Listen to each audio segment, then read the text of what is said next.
Magandang hapon po mga kapatid. Ang verse ko po ngayon ay galing sa aklat ng Ezekiel 22 verse 30. Sabi po dito, umanap ako ng isang taong makakapagtagay ng pader upang pagsanggalang ang lungsod sa araw na ibuhos ko ang aking puot. Ngunit wala akong makita.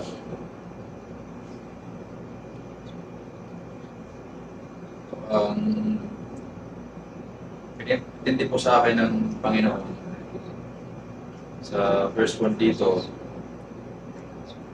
po yung kung saan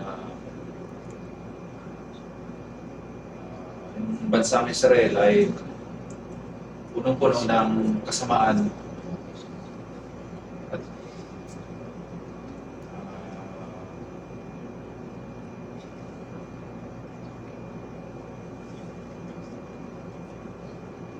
walang makita ang Panginoon na mabuti sa kanilang ginagawa.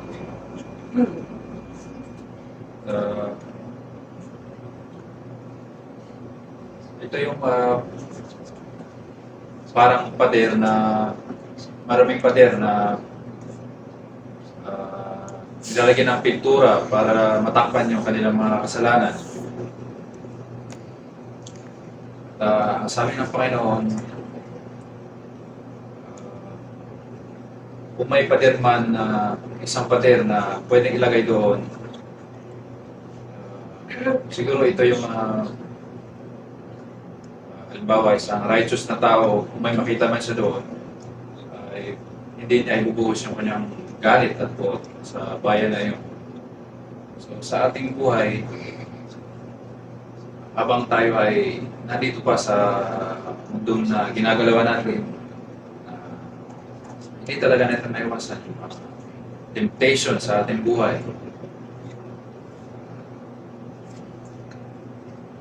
Palagi, kung magkasala na tayo, huwag nating pagtakpan sapagkat ang Diyos ay palagi niya tayong nakikita. Saan man tayo magtago, hindi po tayo makakapagtago. Lahat ay nakikita niya.